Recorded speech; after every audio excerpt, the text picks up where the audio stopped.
platforms.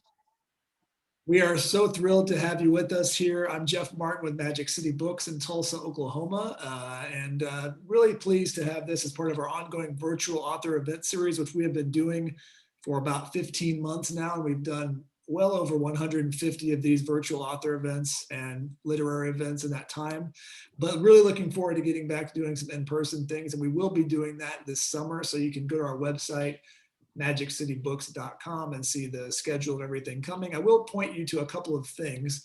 One, on July 7th, we'll be doing an event with Adam Serwer from The Atlantic and Ta-Nehisi Coates for Adam's new book, The Cruelty is the Point, which is a really fascinating look at kind of where we are and how we got here in this political moment that we're in. And also on June 28th, we're going to be talking with Pulitzer Prize winning author Lawrence Wright from The New Yorker for his new book called The Plague Year, kind of the origins of how we got here with COVID, but also has a whole chapter about Donald Trump's visit to Tulsa during the weekend of Juneteenth 2020, which was at that time the largest in-person event in the world that had happened from March of 2020 up till June of that year, and was quite a momentous occasion and kind of a Waterloo in many ways. So we'll be talking about that with Mr. Lawrence Wright on June 28th. So see all those events and everything else at magiccitybooks.com. Tonight we're going to be talking about Ralph Ellison's Juneteenth. Obviously, we're a couple of days past Juneteenth as a celebration. We had a huge one here in Tulsa. Our store is about 2 blocks away from the historic Greenwood neighborhood, formerly known as Black Wall Street. And I think we had one of the largest, if not the largest, Juneteenth celebration in the country. There were well over 15,000 people there at any given time celebrating and having these big outdoor concerts and different celebratory events. So we wanted to do something for this book, but wanted to give it a couple of days to not step on all of the celebrations that were happening. Joining us tonight, this is for this wonderful new edition of the book put out by Vintage. There's also a hardcover edition that the Modern Library just put out as well. We're going to be joined tonight by Mr. John F. Callahan. John is the literary executor for Ralph Ellison's estate, has been involved with all of the new editions and has been kind of the leading light for bringing these works into the public sphere and carrying on Ralph Ellison's legacy. And we're also going to be joined by Charles Johnson, who is the author of the groundbreaking novel, National Book Award winning novel, Middle Passage, as well as 20 plus other books. It's really a thrill. We'll talk about their involvement with this edition, how that all came to pass, but we'll kind of have this really nice 3-way conversation. I encourage you all to ask questions as well. If you do have some, put them into the Q&A and we'll drop some of those into our chat while we go along. And most importantly, if you've not read Juneteenth, or at least have an older edition, you need this new beautiful edition from Vintage. We'll put it really easily right here in the chat so you can buy some copies and spend some time with that. So welcome, John, welcome, Charles. We're so thrilled to have you join us. I really appreciate you taking some time. Thank you, Jeff. Thanks, Jeff. So John, I think I'll start with you in the sense of, for people that don't know about Juneteenth or how this project came to be, tell us, kind of the little bit of the origins of how we ended up being able to read Juneteenth in the first place. Okay, you want to know about some sausage? Yeah, well, I was a close friend of Ralph and Fanny Ellison's, and naturally, I had no notion that I would ever be Ellison's literary executor, or anybody other than Ralph Ellison would ever edit any of his books, And anyway, he passed away suddenly of pancreatic cancer. And so Fanny asked me first if she took me into his study a few days after he died and said she was at 6s and 7s. She didn't know what to do with all of them, the manuscripts and the leavings for the second novel. And it's important to note at this point that, in those days, there was no Juneteenth, it was the second novel. And one of the reasons I was delighted when Random House suggested in September of 2020, they said they wanted to do a new international edition of Juneteenth. I was delighted because when the book first came out in 1999, a good deal of the literary and humane merit of the book got lost in the ballyhoo and all the mess about the second novel. Did he write the second novel? If he didn't, why didn't he? And all of that stuff. So that wasn't the whole story. There were a number of very, very thoughtful reviews, but a lot of it was just was media hype, shall we say? So I thought that if that a new edition, and I was very hopeful that what came to pass did come to pass, that we have a national holiday by then. There was no excuse anymore. You can say, well, Trump was president. There's your excuse. But, months went by and there were all kinds of infighting in the Congress. I did what I could with it with a couple of Congress people. So I really pushed very hard. I pushed Random House, and Charles will know how hard this is. I pushed as hard as I could to say, look, we should announce the pub date as June 19th. Well, I was just the editor. I wasn't the pub man. So anyway, they wouldn't do that. And they did it in late May. And I think it was regrettable that they did that, because the way things worked out, I think the book would have come right in strong behind the day. And I think that will still happen. But the novel itself, there were more than 2,000 manuscript pages. And I had the fantasy that if I could just find the missing piece or pieces, it would almost be as if Ellison would have had a ribbon wrapped around it saying, here it is. Here's my second novel, 40 years worth. But there was no such thing. And I became more convinced, and I'm sadly convinced even more now. I don't think Ralph was really close to finishing the second novel. I think, and it wasn't because he was drinking martinis at the Century Club. It wasn't because he was lazy. He wasn't able to solve the problem, the narrative problem that he had. He had so much material. In 1970, he told Jim McPherson, a very gifted and young black writer, who's also a good friend of Ralph's. He said, I have 3 volumes. I could publish this in 3 volumes. And he could have, Hickman in DC. We did that in the scholarly edition, Adam Bradley and I. Hickman in DC, Hickman in Oklahoma, and so on. And there was another one as well. But so Ellison was trying to make the thing work, and he wasn't able to do it. And I'm not sure he would have been able to do it. But in any case, that's water under the dam. But so it took me a long time to face that. It took me a very long time to say, man, you did your best. You tried. You really tried. You put your lines out, and you're just not close to having the second novel. So at that point, I began to think, well, what do we have? And it turned out that the central narrative was the story of Reverend Hickman and Bliss, later Senator Adam Sunraider. And that was very coherent. That wasn't actually completely finished. Ralph had said on many occasions that he was thinking about different ways to end the book, but it certainly would end at Sunraider's death. That's enough. I should stop and let Chuck have a chance here. Yeah.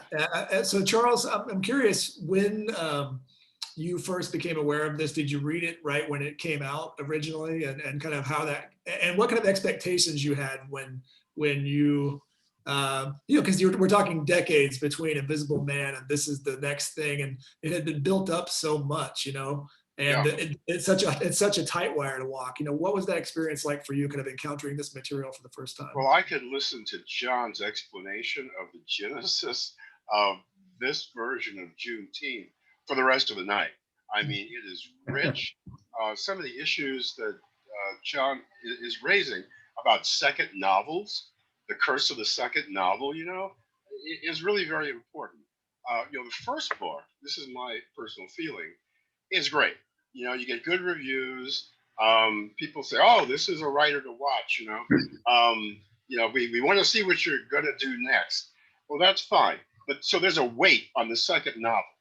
You got to do a couple of things with the second novel. It has to go beyond the first novel. It has to say the first novel wasn't a fluke. It wasn't an accident. And then the second novel says, guess what? I'm here to stay. Okay, I'm here to stay. Ralph promised a second novel.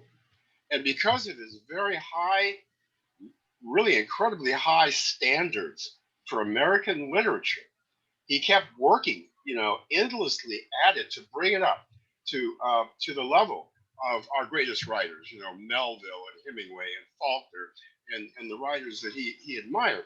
John, one of my feelings about this is that, and I'll be candid about it, okay? He published that book in 1953. His friend, Saul Bellow, was doing much shorter books like Dangling Man. Bellow continued with other books, larger books, and wound up with Humboldt's Gift, and received the Nobel Prize in Literature. My thought was that maybe what Ralph should have done after Invisible Man is do a short book, a short, tight book, get it out, break the second novel curse, right? And keep working, on the much larger, more ambitious book. Because it's something every writer has to struggle with, in his or her career. Now, I read it when it came out in 1999, and what I read was the magic and magisterial conjuring of a novel from the 2,000 pages that John inherited. John, I have a question. You talk about, okay, there's like three things going on. There's Hickman, there's Bliss, and then there's Sunraider. Is there anything you left out that didn't?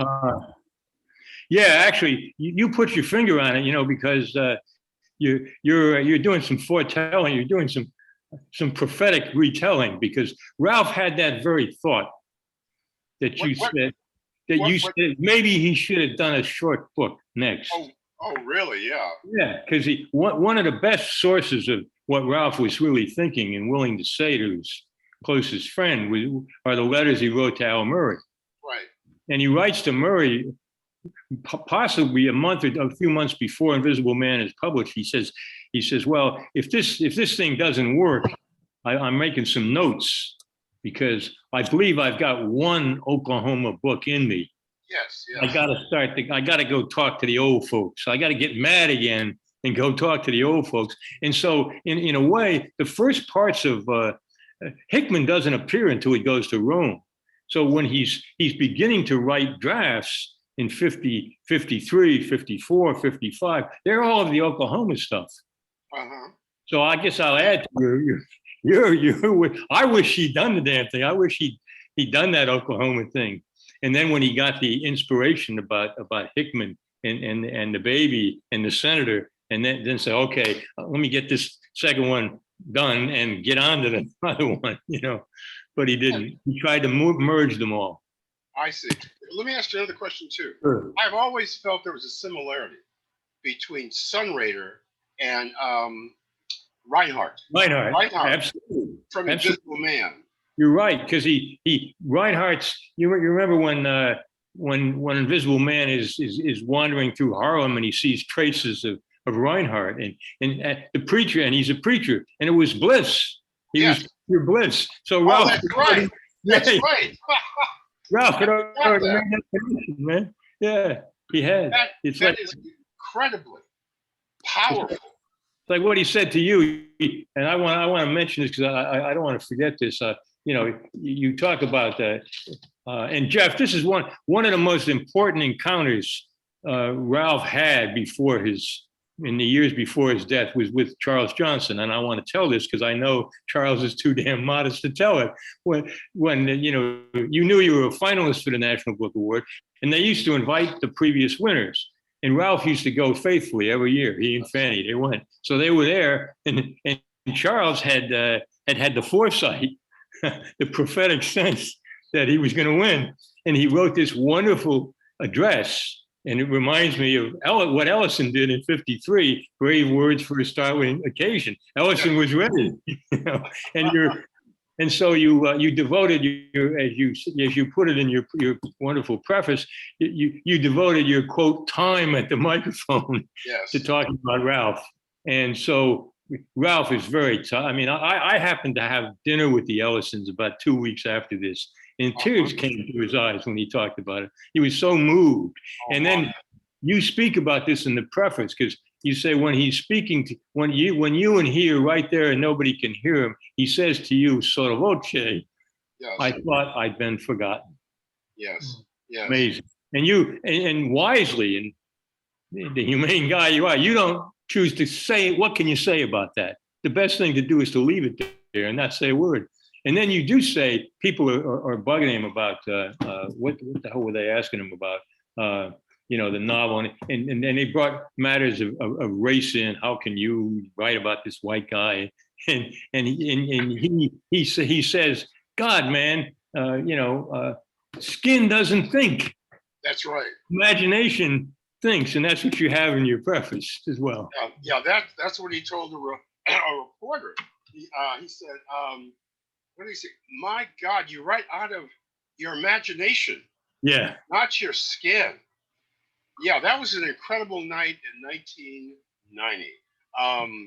I came with a tribute to Ralph, not knowing I would win, but in case I did, and I got a few moments at the microphone, I was going to read this tribute to this man who had written a novel. That's right. That is no longer a novel. It's an American cultural artifact. Yeah. To understand America, you have to understand that novel and all that went into it. And I'm so glad you used that word, artifact, because the jargon, the media hype is always icon. It's not a damn icon. It's an artifact. It breathes. It's alive. You know, it's great. Yeah, well, you know, and I'm sure Ralph talked to you about the challenges that a Black writer has in America. You know, they're rather different than the challenges that a non-Black writer or a white writer might have. You know, he's, you know, the sort of die was set for the political novel with Richard Wright's Native Son, Right. and picked up again by Baldwin. You know, Baldwin, he didn't like my first novel, Faith and the Good Thing, because he said it's not political. It wasn't an intellectual response. It wasn't an aesthetic response. It just wasn't political, right? Well, our capacity for expression as human beings, as artists, is much wider than the political. Now, Ralph never ignored that, but he would unearth experiences in the so-called Black experience that were human and universal, and you know, could be recognized across generations. One of the things I have to say about Invisible Man, that I think, John, I think you'll agree with me on this. We used to say as literary scholars, don't put a book in the canon until it's been around for 50 years. That's right. Now, why is that? Well, the book comes out in the writer's lifetime, you know, okay, so it gets reviews, the writer's alive, can do interviews, can go to bookstores, blah, blah, blah, blah. Well, let's fast forward 20 years. If another generation finds this to be a definitive statement about their experience as well, okay, then it's logged maybe 40 years. And then you get into a third generation that picks up the book and they find their experience also mirrored in it. So it's a 50-year mark, you know, and the writer's not going to be around to see that happen, probably. But Ellison's Invisible Man passed that 50-year mark. You know, I think in the 70s, was it around the 70s, right? Well, actually, no, it didn't pass. It would have been 2000, 2002. 2002 would have been 50 years. He was dead. Huh? Ralph was dead. He didn't make it, but he did, but he didn't, you know? Yes. Yeah. Well, most writers will not know if their book has that kind of 3-generation, 50-year longevity. Well, what he said to you shows that. Huh? I thought I'd been ignored. Yeah. He felt like he was, you know. Yeah. And for a man of that stature, a writer of that magnitude to say that tells us something about, I don't know, the literary climate in our time and since the 60s. What kind of things what kind of writers, critics, and others decided to promote as opposed, and why they decided to promote them Yeah. differently than we used to do with writers of the caliber of a Bellow or an Ellison. You know, we've lost a lot. Let me put it this way: Yeah, in that's our right. understanding of American literature, because if nothing else, Ralph Ellison is an American writer. Absolutely. Yeah. You know, he's an American writer, and there's no contradiction with No. saying also he's a black writer. Yeah. He was not a separatist. No, never. No, I don't believe he was.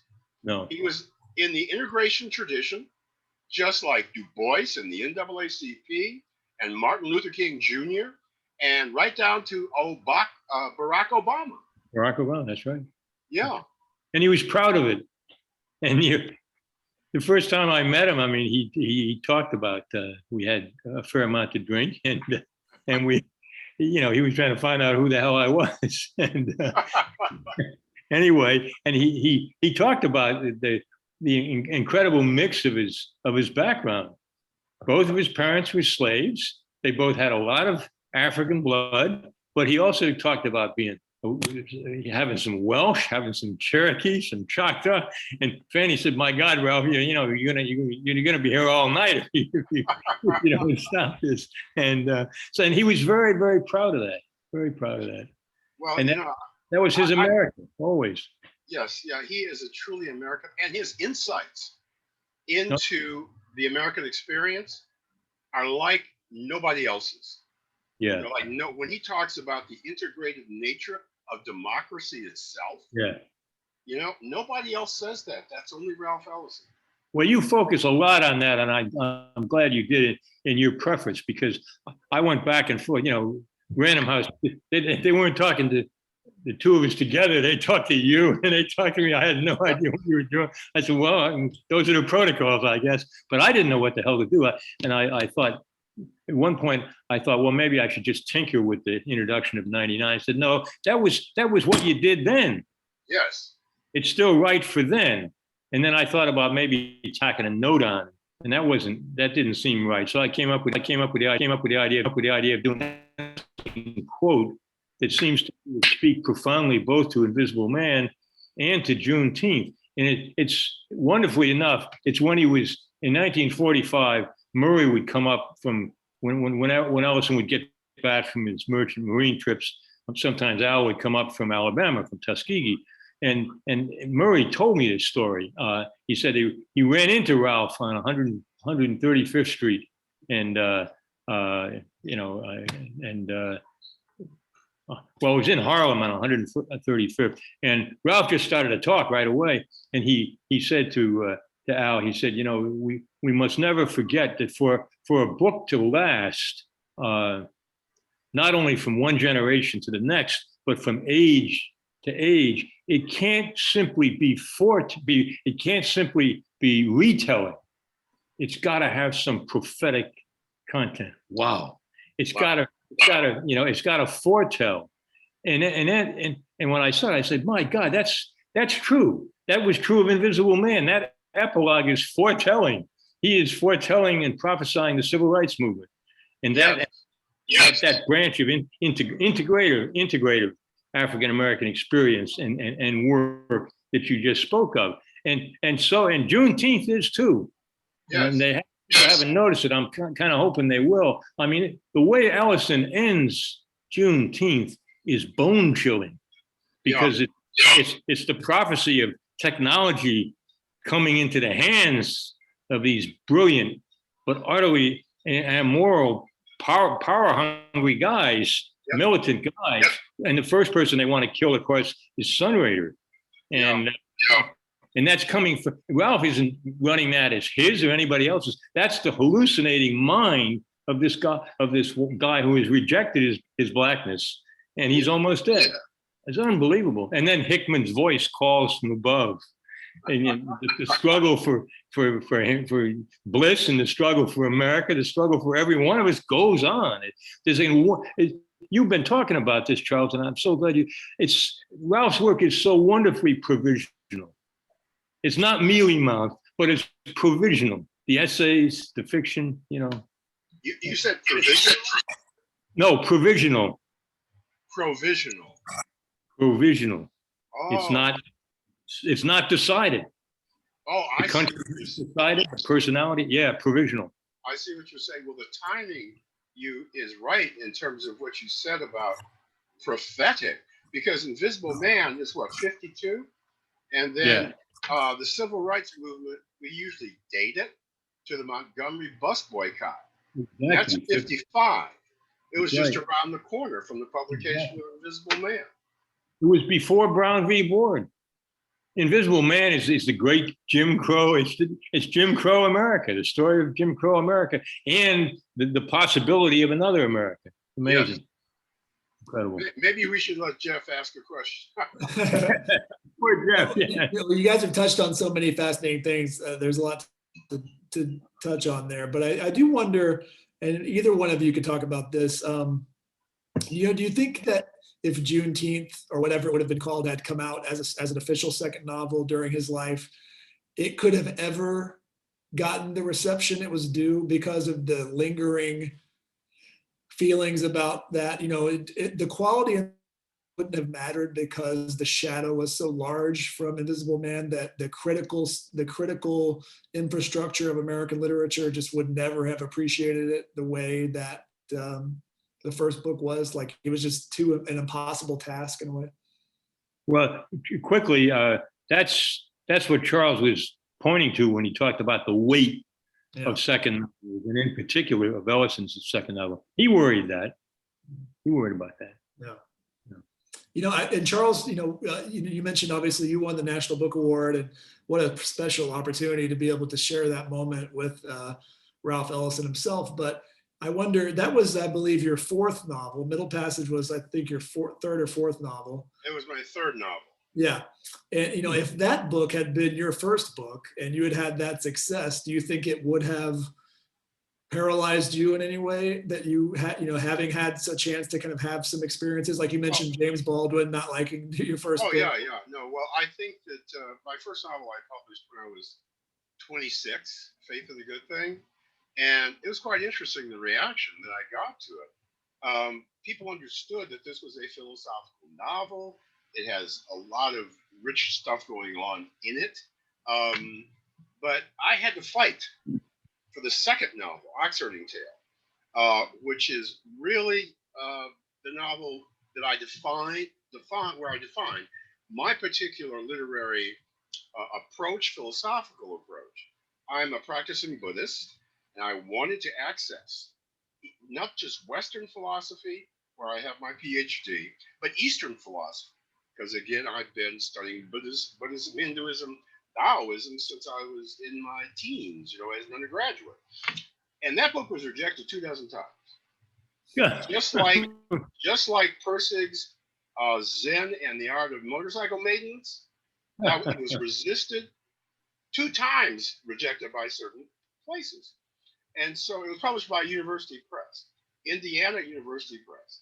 And the literary critic, scholar, culture critic, Stanley Crouch, wrote a 2-page review in the Village Voice. He called me up first, and then that led to Grove Press leasing it and keeping it alive. Now, in Oxfording Tale, I work out strategies about how to write about history, slavery, the Black past, an educated narrator, extremely educated Black narrator, that I worked that out in Oxfording Tale, and it used it in the Middle Passage, which is 20% less complex than Oxfording Tale.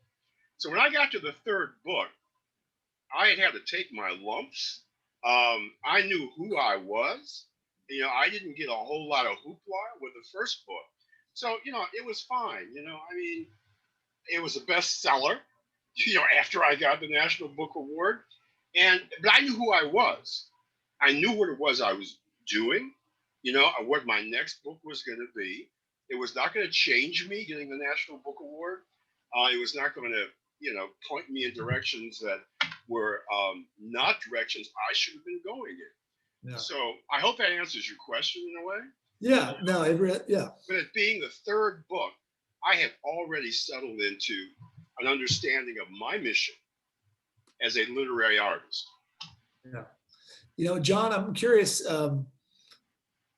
What you know, having worked on so many projects as the executor of the estate, we're talking about all the different editions. There have been the essay collections and some of the other things. You mentioned, you know, some of these essays and things that Ralph wrote about Oklahoma, and I'm thinking about going to the territory and some of these other collections, really powerful work. But you mentioned this was in some ways to be the Oklahoma novel, the thing that really tackled that period. And that never quite happened. And there really hasn't been, to be honest with you, no one's ever quite written a book living here. I'll tell you this, no one's ever quite written a novel that has kind of captured this place. The book that everybody says is the great Oklahoma novel is Grapes of Wrath, which doesn't mostly take place in Oklahoma. You know, it takes place for the most part in California or on the road. Was that something that he always had wanted to do? He wanted to define this place or try to explain Oklahoma to himself? I think he was constantly trying to do that, but I will use the word again, but he realized the best he could do was to do it provisionally. He couldn't do it absolutely. But no, Oklahoma, I first met Ralph in May of 1978, and I knew him until he passed away very well. So during those years, he was more preoccupied with Oklahoma than he'd ever. He gradually became more and more and more preoccupied with Oklahoma. It was just in his blood and bones. And as far as what he wanted to do, I mean, there are things in manuscript that still that he wrote chiefly about Oklahoma. And again, they're unfinished. But a lot of the essays derive from Oklahoma, as you noted. Yeah. And there's I think a wonderful New Yorker profile where he comes back to Oklahoma in the 1970s. Yeah. Yeah. Jervis. Yeah, that's right. Well, what happens, I think that's when they dedicate the Ralph Ellison Library to him. Yeah, and that was the most wonderful thing that happened to him. Yeah. In terms of, he was absolutely blown away by that. Yeah, go ahead, Charles. I want to add one thought here, and John can correct me if I'm wrong. I think the best person who could have worked on Ralph Ellison's legacy and the papers was John Callahan. Now, I say that on one hand because of his skill and background and knowledge as a literary scholar. But John, you're a novelist too. That's right. Yeah, your novel, A Man You Could Love. That's right. Yeah. But so you have the sensibility of what needs to happen within a novel creatively yourself. And you brought that, I'm pretty sure, to those 2,000 pages. That's part of it, and there's a boomerang in that, Charles. I mean, once Juneteenth came out, one of the things that I had done with trying to get to the bottom of the second novel, I spent a lot of time in Washington, D.C. I would go to the Senate on Saturdays. I would go around Constitution Avenue. I was in the Wilson Center, and my old dream to be a novelist, to write a novel, began to be irrepressible. So once I got Juneteenth out, I said, God damn it, I'm going to try to do this myself. Because, so in a way, Ralph gave me the chance to do that. I'm not sure I would have done it had I continued simply to be a literary scholar at Lewis and Clark and had never been Ralph's literary executor. And I'm going to say I doubt it. I don't think I wanted to for many years, and I didn't, and then I did. What year was your novel, A Man You Could Love? What year was that published? It came out in 2007, 2008. Yeah. 2008. Yeah. I started working on what? Yeah, go ahead.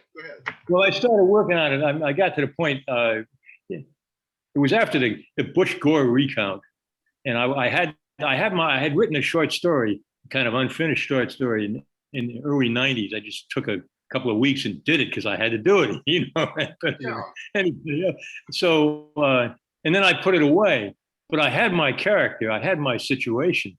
And I decided I would have the hero of the book, and I still believe that there are heroes in literature. The heroic guy in the book would be actually a politician, would be a congressman and a senator, and who knows. And then he'd have a guy who was a friend of his, who worked for him. He would tell the story. The politician being Irish, and the guy telling the story being Italian. That was what I had. And then what a funny thing, what happened to me, Juneteenth was out, and I wasn't sure what I was going to do next. And all of a sudden, history intervenes, as it does. There was the Bush-Gore recount. Yeah.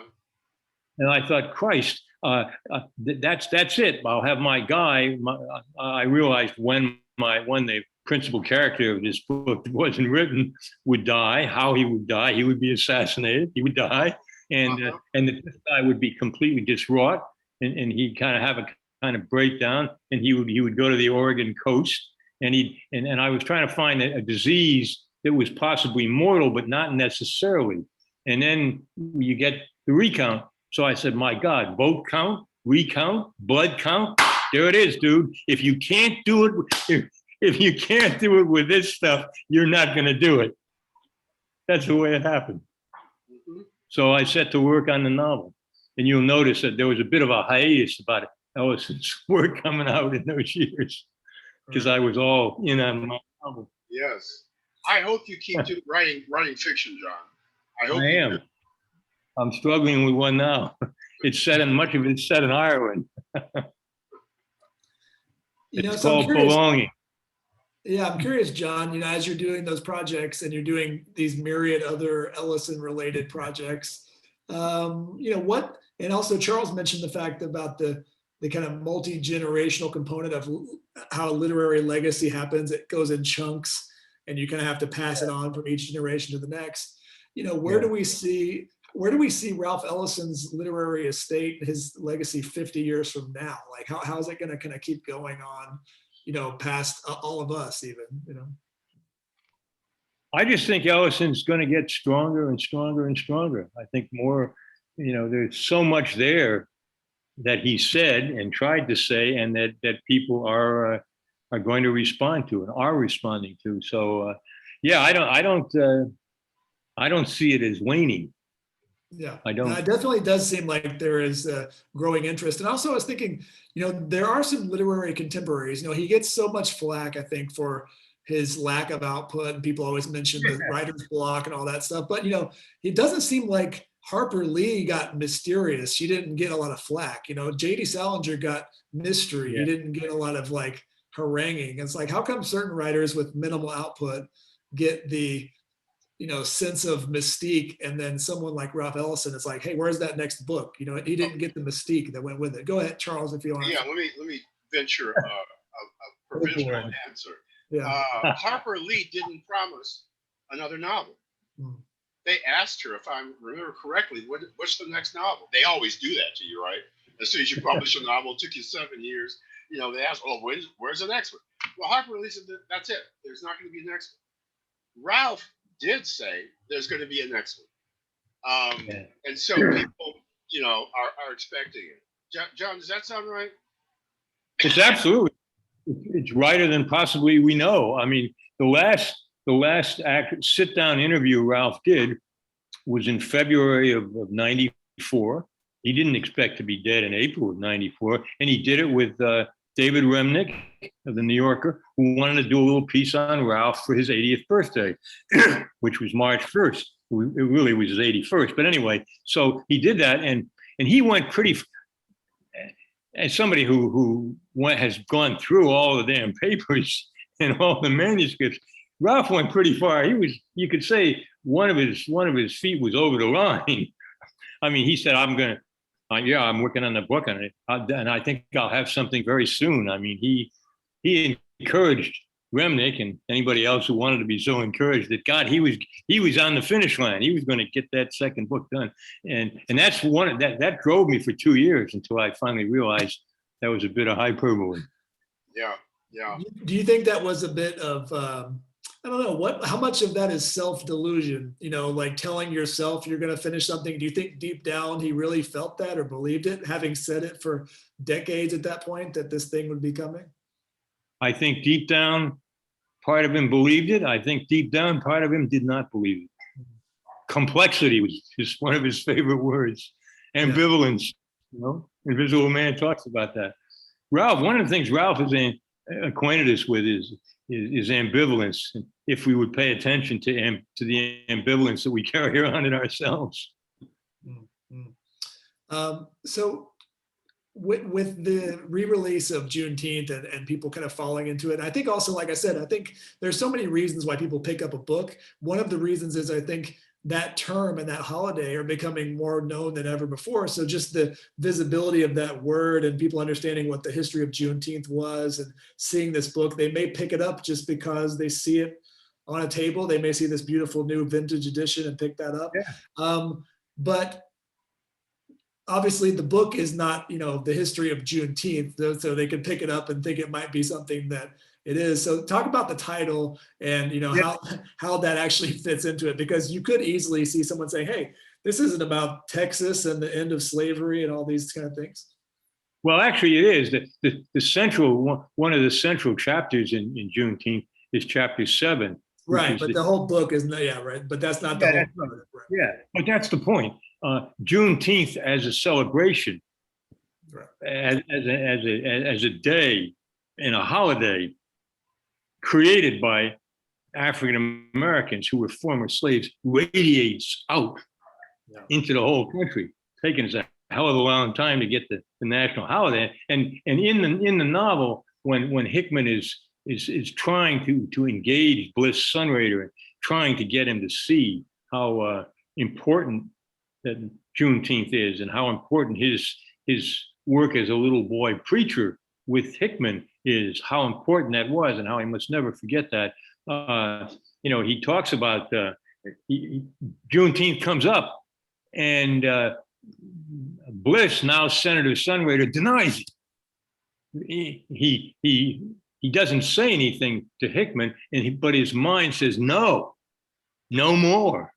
And he's brutally critical of Juneteenth, and yet he can't let it go. And then Hickman, in his mind, finishes, and in fact he speaks his sermon again, so that the senator can hear him. And his whole riff is something. I wish to hell the people who are writing about Juneteenth would just take this one line out of the book. Let me see if I can. Well, it'll take me a little while to find. I'll try to just to approximate it.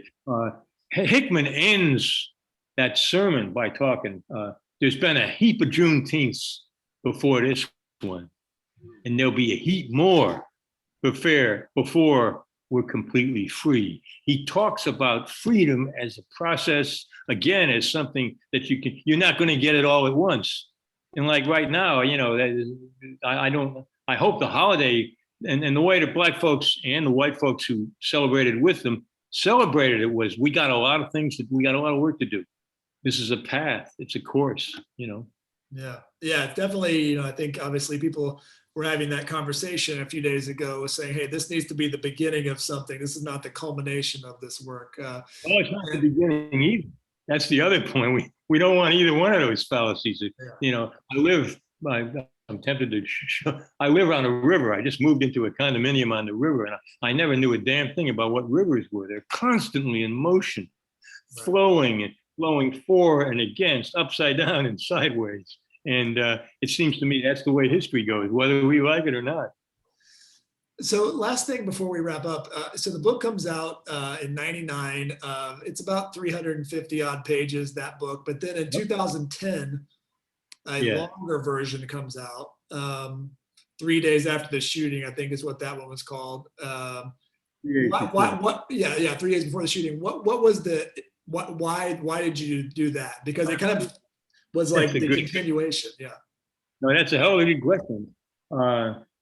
Because I thought I had an obligation to do it. I mean, there was a hell of a lot of controversy about why the hell are you doing this? What right do you have? And what do you do with it, with posthumous works anyway? And it seemed to me that it would have been a mistake to simply bring out a scholarly edition first. No, but I don't think people would have read it. It would have been quickly buried. But having put my money and Ralph's money down on Juneteenth, I said, okay, nothing whatever to hide. There ought to be a scholarly edition. I ought to put together all of the manuscripts. And I had a former student of mine, now friend and dear colleague of mine, Adam Bradley, who's written, I think, the best book on Ralph Ellison. It's called Ralph Ellison in Progress. Tremendous book. So he and I worked together on it and arranged, did all kinds of introductions and we did the best job we could to bring it out. And it's still taught. There's still, so if people want to, and some people do want to do seminars on Ellison. I've taught the book too. It's a monster to teach. It's very hard to teach. So it just seemed to me that should be done. Having made the decision I made and with Fanny's approval on Juneteenth, I felt I owed the scholars and readers at large. I owed people that, and I felt I owed Ralph that too. Charles, finally, yeah, go ahead. I'm sorry, Charles. Well, I was going to say, John, you have performed such a service to American literature and American scholarship because of your love and devotion to this important writer in the 20th century. It is a massive, amazing feat, of love, actually, but also of service to American literature. Thank you. Yeah. Thank you. Yeah. Here. I couldn't agree more. Yeah. What? I could not agree more. I think that I said here. So Charles, the final question for you is this. I was recently in a pretty large group book club. We reread Invisible Man. There were probably 30 people in this group. We read the book. And I would say half the people kind of struggled with it a little bit just because of just kind of the style of the prose. And it's not necessarily kind of an easy book to kind of dive into. And I think some people weren't used to that, that modernism that he was practicing at that time. And, if you just pick it up off it might be a tough read for you. And so it was interesting, caused a lot of conversations. You already touched on this with your thoughts on kind of where he stands in American literary circles and what impact he has. But, how do you think we should kind of present these works to younger generations, trying to get them excited to read it? Like, why, if someone said, why should I read Ralph Ellison? Why would you say? Well, I first read Invisible Man when I was an undergraduate. And parts of it went right past me. There were things I didn't understand. There were references I didn't understand. There was symbolism I didn't understand. But it had a powerful effect on me. Now, later, and across the course of my teaching career for 33 years, I taught the novel. Every time I taught the novel, after reading scholarship about it, the early scholarship that was done on Invisible Man, I discovered something different. I discovered something new with every reading. Now, I'll say this to you too. I've done about 20 years worth of work for PBS and, some of the studios. When I was writer in residence at WGBH in Boston, I did a movie called Charlie Smith and the Fruit Tree in 1978. And they said, what do you want to do next? I said, well, I think we should do a series based on Invisible Man. And they wrote to Ralph, and he seemed interested for about a month. And then he didn't get interested. He didn't want it done. And John, I've heard this is because he didn't like that version of Native Son that was done early on, of natives with Wright, playing bigger. He just didn't like that version, and he knew his own work could be messed up. But I basically, for people to stay at the station WGBH, I gave them a summary. Like a 20-page condensation, in case they hadn't read it. Now, John, let me say this again. Just when I retired, 2009, Intiman Theater here in Seattle wanted to do an adaptation of Invisible Man. I sat down for a month and a half and again took the book apart And I worked with a director, and we came up with a director's summary. You know, not the whole play script, but the summary breakdown of scenes. And again, I discovered things I had never seen before. You know, Ellison loves doll imagery. There's lots of doll imagery, you know, all the way from the battle royal with the woman who comes out to the little dolls that Todd Cliff has. So I have lived with the book, and every time I've either read it or had to present it to other people, you know, and I've got those documents if you'd like to read them, John. I would. I was going to ask you. I would love to read. From the experience, the reason they didn't do it is because they had a meltdown. They basically had a financial meltdown. So it didn't happen. But I still have the documents. But every time I've had to take the book apart, put it back together, or teach it, I have discovered something new. One time, there was a phrase, bricks without straw. Must have read that 100 times. But it wasn't until I did a show for PBS on Booker T. Washington that I realized that was one of Booker T's favorite phrases, making something bricks without straw. So it is it's a gift that keeps giving across your lifetime if you come back to revisit it, you know? I didn't know that story about GBH. And so here's my PS. Life ain't over, Charles. It ain't over necessarily, you know? So I'd love to see this. I'd love to see what you wrote. I would love to. I've got those files. I will share them with you. All right. Lovely.